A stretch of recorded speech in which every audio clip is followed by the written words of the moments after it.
Yo, what is up, guys? It is your boy Val Fook here, bringing you another commentary. So, before I get into the actual commentary, I want to talk about the gameplay because there is a little. It might seem a little fishy about the gameplay, but Dare Reborn and L7 Grady were actually in the lobby with me. Grady joined a random FFA game. He tweeted out while we were in the game. He's like, "Hey, I just joined a random session," because I tweeted out I was doing my commentary. We follow each other, blah blah blah. But then Reborn wants to be gay and join session. Whatever, but I'm in the actual gameplay. I do hit a rolling quad feed. It actually looks pretty nice. I'm gonna actually keep the clip and might make a free-for-all toss because I am gonna start doing more commentaries and start expanding my channel and growing my fan base, just so you guys don't want to see just trick shots from me. But I am gonna be focusing on episode clips too, so I mean my balance of uploads are gonna be good. But that's not the topic. The topic of this is my first times. So I'm going to be talking about a bunch of different like first time things that I've done throughout my life that I actually remember. So the first one I'm going to talk about is my first time riding a four-wheeler. So I was around 6 years old when I got my first four-wheeler. My parents, I lived on a farm at first with my grandparents because my grandparents are very old-fashioned. Well, my grandfather was. So we lived on the farm. We had a bunch of quads and stuff. And my mom got me a little 90. I was like 6 years old, right? So I get on the little quad, right? I'm going around. I go to hit a corner, and I end up flipping the quad, and I never wanted to ride it again. And then 2 days later, I'm out there having a blast.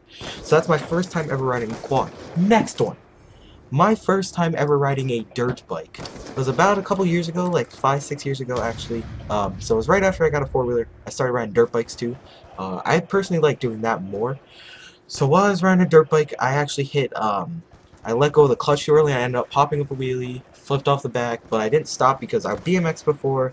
I was an okay skateboarder. I love skateboarding now. Like that's something I enjoy doing. But while I was on the bike, yeah, like I said, I flipped it over and stuff, and then took a little break, and I went back out there at nighttime. I turned the side lights on. I just learned how to like shift and balance your weight and stuff because I didn't know what to do. I used to ride four wheels.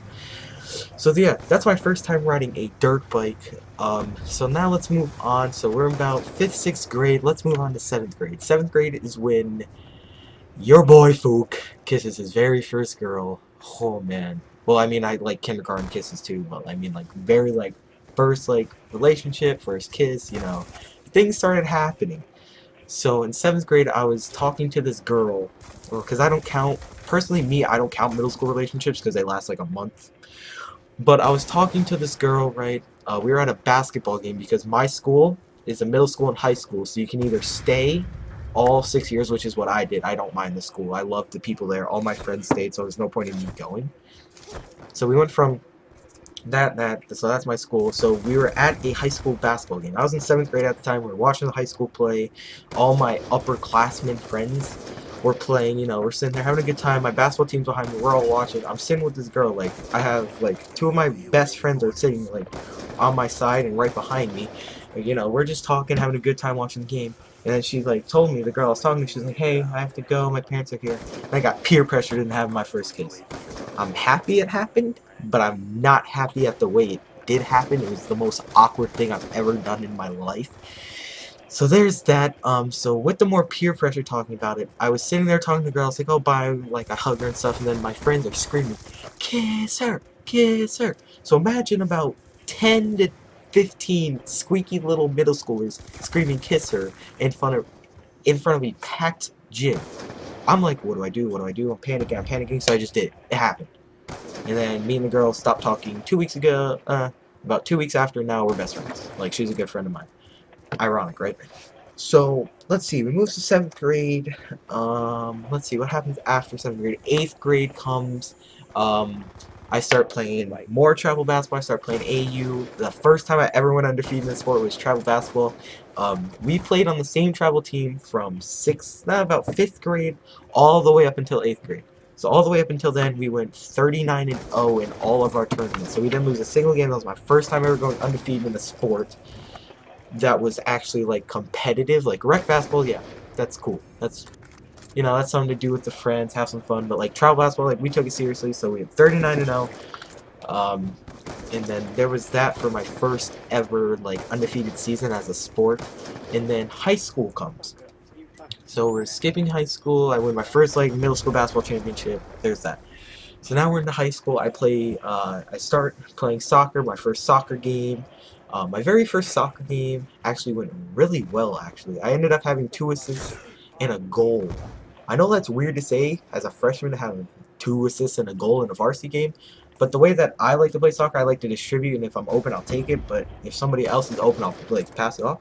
So I ended up distributing it and got 2 assists, and I ended up scoring a goal because the team we played wasn't really that good, but now they're really good. Like, it was a rebuilding process for them. So there's that. And let's go to basketball scene. This is where like first times for everything is happening, okay? So first time playing high school basketball, I started JV my first game. Okay, that was awful. I hated JV.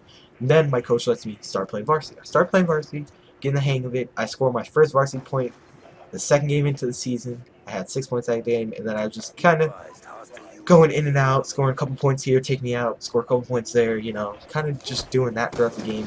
And then, so now this is now this is where the irony really hits. So, like I was saying before, you went from 6th grade to 8th grade undefeated in basketball, okay? Now we go to 9th grade. The league that we had my 9th grade year was absolute hell, okay? We went 0-20.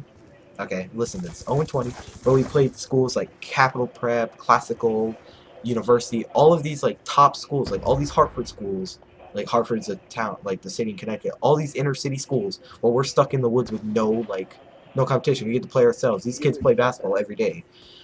So we went from 0-20, and now this year we went 10-10, ended up losing our first states game like by 6 or something like that. It was like one of the most intense games and best games we actually ever played. We played like a 16-3 team. It was ridiculous. I loved it. So there was that for basketball season, for my first time in basketball season. We're gonna backshift a little bit. I got about I think another 2 minutes on this gameplay because I'm recording over it, and I don't really want to be rushed, but I know it is kind of rushed because I am talking very fast, and I do have a lot of topics for my first times into one. But we're gonna backtrack into my first time actually going jet skiing, wakeboarding, and tubing. I wanted to kind of end it off on more of a happy note. So let's go into this. So my very first time jet skiing was in 5th grade, actually. 5th or 6th grade. I don't remember when we got my jet ski.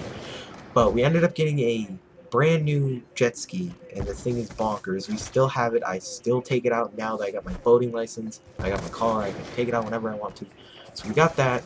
You know, first time, I was nervous as hell. I couldn't have been more nervous for anything in my life. Like, I would rather go talk in front of people to go graduate high school, which I have to do in another year, than have to deal with this freaking jet ski. Because the thing was, I had no idea what to do. Like, so we went jet skiing, and then I was like, alright. They're like, hey, get on the back of the tube. So I get on the back of the tube, and they start going. I'm like, wait, what am I supposed to do? So I hold on.